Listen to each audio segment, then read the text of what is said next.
Hey guys, today I'm going to go over my gaming controller collection. I figured might as well since I already did a video about my mechanical keyboard collection and my mouse collection, so why not gaming controllers as well.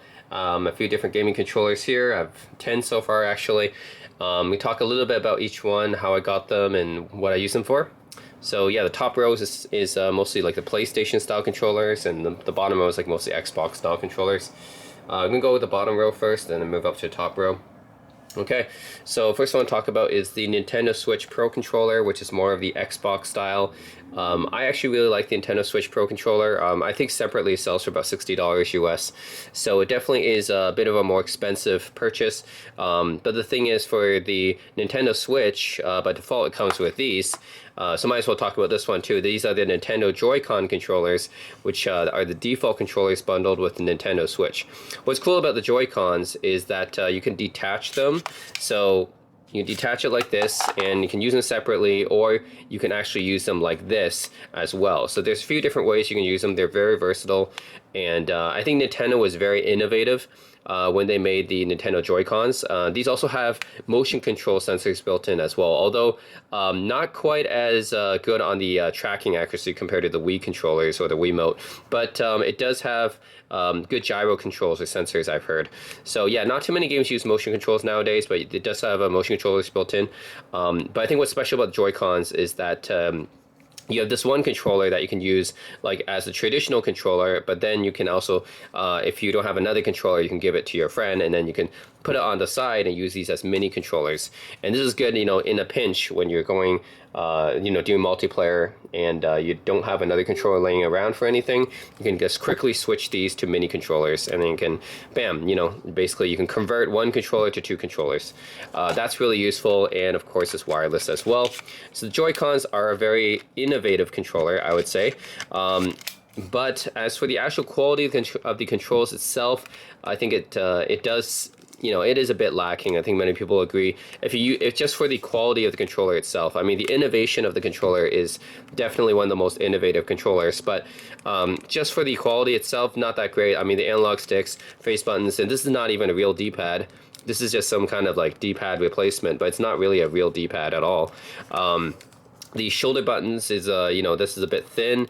Yeah, it's not really a substitute for like durable shoulder buttons at all. Trigger buttons as well, a little bit flimsy. So overall, the Joy-Cons, I would say they're doable, usable for sure, but it's not really an ideal controller, especially if you're going to play more intense games. And that's really where the Pro Controller comes in. The Pro Controller is a lot more comfortable to grip.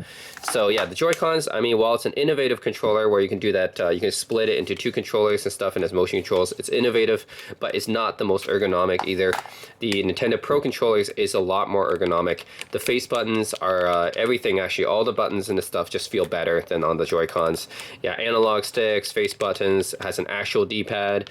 All this feels a lot better, easier to use than the Joy-Con controllers. So I would say if you're serious about playing games, especially single-player games, then the Pro Controller is the way to go.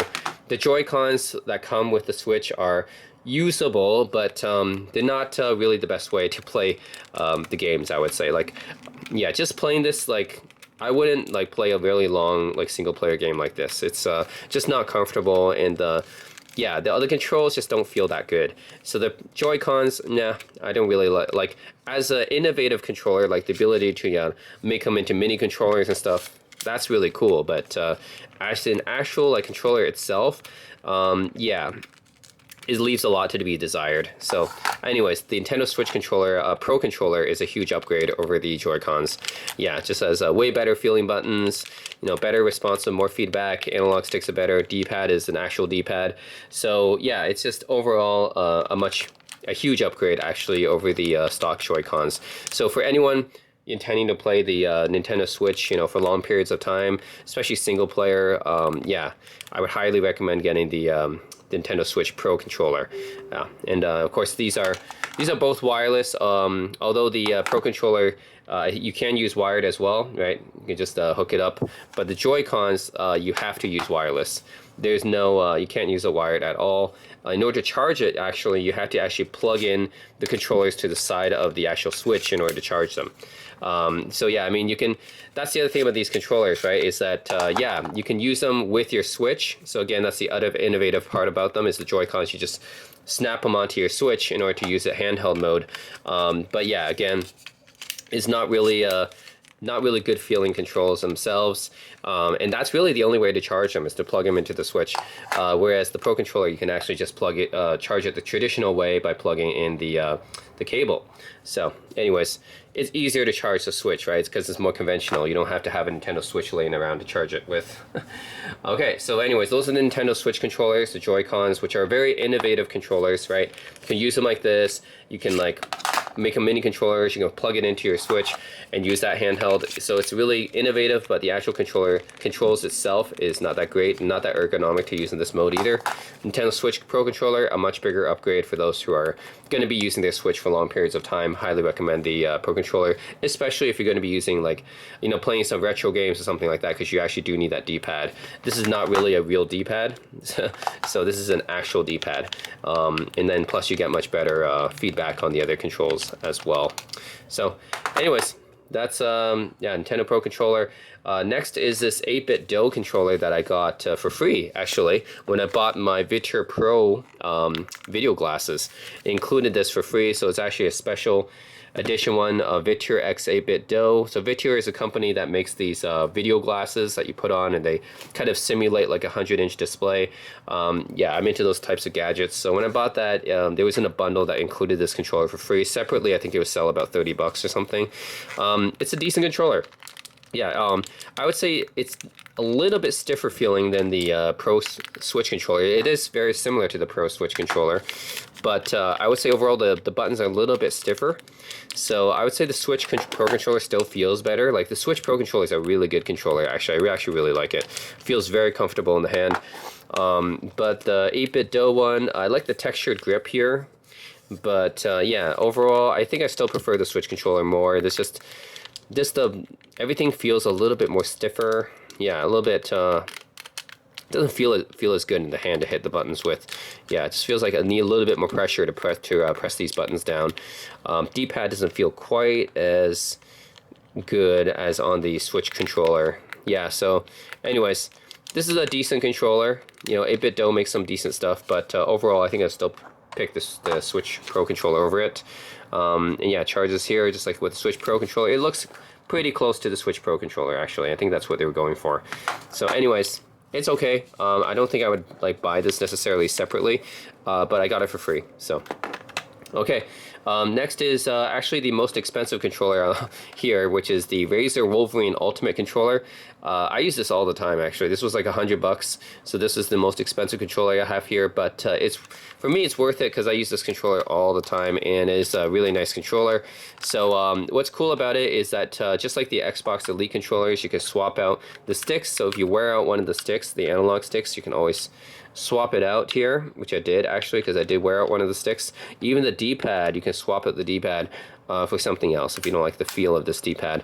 So yeah, overall I use this one a lot. I use it for console games, I use it for computer games. I used to play all the retro games that you see me playing on YouTube. Through emulators and stuff, I use this controller for. Yeah, like it has a lot of different functionality here. You can do the microphone mute, the volume right here. You can open specific apps and stuff. You can plug in your headphone jack. So yeah, and it just feels good. The face buttons are very clicky. The D-pad is not like really a great D-pad, but it's definitely usable. And yeah, it's definitely a usable D-pad actually. And yeah, the analog sticks are definitely not bad either. And it has giant trigger buttons here, so it's very easy to press these trigger buttons. It feels very satisfying to use them. You got the Xbox button here as well for bringing out the menu. Very clicky here. So it's all the buttons feel really good. And on top of that, you have extra buttons here. So you got extra buttons right here in the middle. You can use that for something. And then you got extra buttons here on the back. You can use that for something. So you can map that to even extra controls. So sometimes, like, I actually find pressing one of the back buttons here a little bit faster than even pressing the face button.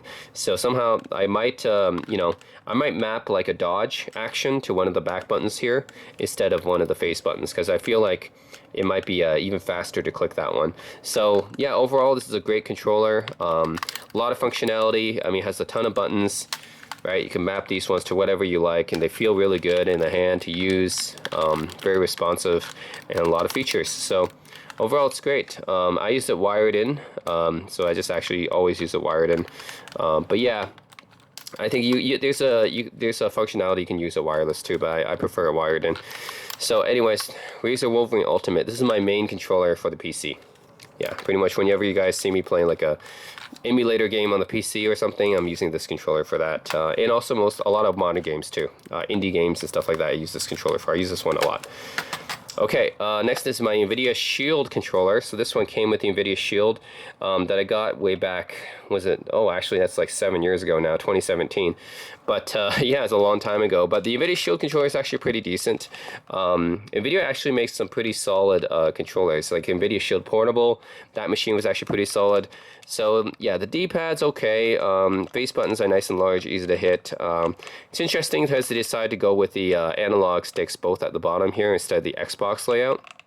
I decided to go with more of a Sony type of layout instead, but it's fine. I actually use this just for, I used to use this a lot for doing retro games. So when I want to play retro games on my TV, I use the NVIDIA Shield for that, but now I got the Kinhank Super Console thing, so I use the controller with that instead. So yeah, I used to use the NVIDIA Shield for retro games and emulation, so that's what I use this controller for these days. Since I have the Kinhank machine hooked up, I don't really use this controller too much for retro games anymore, but I do use it for actually navigating YouTube and stuff like that, because I still use my NVIDIA Shield for viewing YouTube videos and Netflix and things like that. For that, it does have media buttons right here, so yeah, you actually can use this as with the Android TV that's built in, and really I use it as a navigational tool. So other people use remotes, I use a controller. Yeah, it's pretty much it. Otherwise, yep, interesting design at the back here, but actually it looks really edgy, but actually does feel pretty comfortable, I would say. So it's more ergonomic than you think. Yeah, and it has this NVIDIA button here, which by default on the NVIDIA Shield, if you press it, it goes to Google Assistant. Then it has actually a volume control up here, so this is like a little touch strip, so you can use to control the volume up and down. It's actually a touch strip. And yeah, this goes back, this thing plays and pauses, this actually activates the Google Assistant as well. So actually, this one goes back to the main menu, sorry. Yeah, this one goes back to the main menu, the home button essentially, and this one activates the assistant. And yes, this is an old controller, so it still charges with micro USB. But yeah, otherwise it's a pretty interesting controller. I use it for media control mostly. So like for playing videos and movies and stuff like that, I actually use this controller for that. But I used to use it for retro games, and it was pretty decent for that as well. So not a bad controller that NVIDIA made. Alright, let's go to the top row now. I have my PlayStation 3 DualShock controller. This is the DualShock 3 6-axis. 6-axis means that it actually has the motion controls, which is pretty interesting. I think the later PS3 controllers had Rumble Pack instead, but this one actually has motion controls. Uses the old micro USB to connect, because this is an old controller. Came bundled with the PS3, so this is actually the oldest controller here, right? The PS3 came out in 2006. I got this with the PS3 Slim, which I bought in 2011. So yeah, I would say overall this is not like a great controller or anything. It's definitely still usable. I mean, yeah, the D-pad is all right. Again, it's just okay. I think the Hori D-pad in the Razer is maybe still better. The dual analog stick is why they call it the DualShock, right? You got the face buttons here. Your classic Sony DualShock layout: start, select, PlayStation button. Yeah, and then of course you got your trigger buttons right here as well. So overall, it's not like too different from the PlayStation 2 controllers, to be honest. PlayStation 2 and PlayStation 3 have mostly the same looking controllers, but just this one has the 6-axis motion controls, which you rarely use anyway. Eventually, Sony decided to go to the PS Move, but motion controls were never really part of a lot of Sony games, not like with Wii. So anyways, overall, it did the job, I would say. It's not like, compared to these other PlayStation controllers, I think that Yeah, overall the PlayStation 3 is very durable. The DualShock 3 is very durable. Not necessarily the best feeling out of Sony's PlayStation controllers, though. But it does the job. And then we have the DualShock 4, which is the Sony's PS4 controllers. Now, compared to the PS3 controllers, the major difference is that instead of start and select, you have options and share, which I almost never use share, because that just takes a screenshot or records video and stuff, and I don't really do that. So that button's like useless. And then options is basically start, and I don't like that they named it options. So, I mean, who likes... I would much rather have start here than options. Does anyone agree? Like options and share? Come on, I'd much rather have select and start here. Otherwise, touch strip here in the middle, yeah, it's not really used for too much. This main button here, you can press as equivalent. Actually, you have a PlayStation button here. You still have that, but this main button, you can press it in, and then usually it brings up some menu or something like that. So that's, I guess, useful. You also have a speaker here. That's something that's used by only some games. Only some games take advantage of it, but it's cool when you hear stuff come out of the speaker. Like sometimes some games might have something come out of the speaker, and it always feels cool when they use it, because not many games do actually. You plug in your headphone jack right here, extension port. Back here still charges with micro USB, this being from the PS4, which is 2013 era console. You do have these indicator lights. This is like nice and big to let you know what's working. Overall, it has like more pressure sensitive, I guess, trigger buttons right here. So overall, like I would say the controls are an upgrade over the DualShock 3. So the D-pad's again okay. It's not, I don't think it's actually, yeah, a little bit, might be a little bit more yeah, I think the DualShock 3s might feel a little bit better than DualShock 4s, but anyways, pretty close. Face buttons, analog sticks are close, but the thing about the analog sticks is I felt like the PS4's analog sticks are not as durable as the PS3's. So this one, I feel like you can use it for a long time, and I have used it for a long time. I mean, I got it in 2011, it still looks fine, but a little bit sticky, but it's fine. But the PS4, if you use it enough, eventually the rubber will start to wear away. So the PS4's analog sticks are not quite as durable, I find. Like the material here, the rubber material, will eventually rub away, and this happened when I was using my PS4. So I actually had to get new controllers essentially because the rubber would just wear away at the stick here. So they didn't use very good material for the analog sticks here. I think the PS3s actually were a little bit more durable. But yeah, overall, I would say that it's an upgrade, and this is yeah, they're both wireless, but yeah, I think overall, I think the feel of the PS4 controller is an upgrade. It's just that some of the materials are not quite as durable. And I would prefer to have start and select here instead of options and share. But yeah, overall, yeah, the trigger buttons, shoulder buttons feel almost pretty similar. Just this one is a little bit, yeah, this one I think is more sensitive. It maybe has a more wider range. But it's cool they added the speaker too and the headphone out. Like that's some extra features that they added the DualShock 4. So overall, yep, a pretty good controller. Just not quite as durable as the DualShock 3, but it does have more features. Then you come to my favorite PlayStation controller. Okay, I love the PS5 controller. Okay, so the material that they use here seems to be a little bit better than on the PS4, but then time will tell because I haven't had the opportunity to use the PS5 controller all that much compared to the PS3 and 4. It hasn't been out for very long. So yeah, PS5 came out in 2020. So and I didn't get it until 2021 because, you know, as people know, the PS5 was in shortage for basically the first year. It was very hard to find. So I've only used the PS5 for only like 3 years so far, so we'll see how long this holds up. But so far, I feel like it's very grippy, and it's got a better grip material than the PS4, and about the same as the PS3. So I do like the analog sticks on the PS5 better. And the face buttons, D-pad, all feel really good. These two, I mean, it's start and select basically, or options and share, but yeah, they just didn't put the full names on here, which is fine. They still have the same strip that you have on the PS4 that you can press in. Still got the PlayStation button, still got the speakers, still got the headphone jack output. And then you charge it with USB-C now, of course. You got to be more modern about it. And then you have the trigger buttons here, which feel pretty nice as well. But the thing I really like the most about the PS5 controller is how much more comfortable it is. So with the PS4 and the PS3, Yeah, these controllers always felt like I was holding a toy in the hand.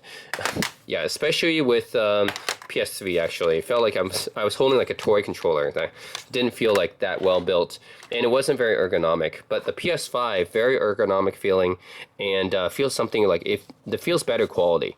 Like it doesn't feel like I'm holding a toy anymore. So this is my favorite DualShock controller. Is the PS5 controller. Yeah, I just feel like Sony did all the right things with this one. Like the buttons and everything feels so solid and comfortable, and it just feels much better to grip. The whole controller just feels better quality. Analog sticks feel like the material is a little bit better. So overall, really love the PS5 controller. So huge upgrade over the PS4 in my opinion, and yeah, it should be hopefully just as durable as the PS3 controller. So we'll find out over time. Hopefully it will be just as durable, but I love the PS5 controller. It's very, very comfortable. It's just as comfortable as the Xbox controllers actually, whereas with the other ones I felt like with the PS3 and PS4 controllers, they're definitely not as comfortable as the Xbox controllers, but the PS5 definitely feels like it's as comfortable. Okay, and now we have this Game Sir controller, which I got for free with my Kinhang console. So I was talking about the Kinhang, right?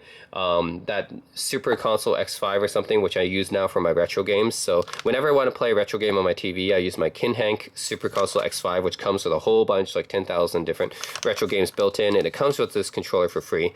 Now, yeah, compared to the NVIDIA Shield, which I previously used before, I think that the NVIDIA Shield is still overall a better quality controller. This one just tries to be like a DualShock clone. You guys can tell, right? It's just trying to be like a DualShock Sony PS controller here. Has a little bit more options: start, select, turbo, and clear. But then it has this middle button here, which turns to the menu.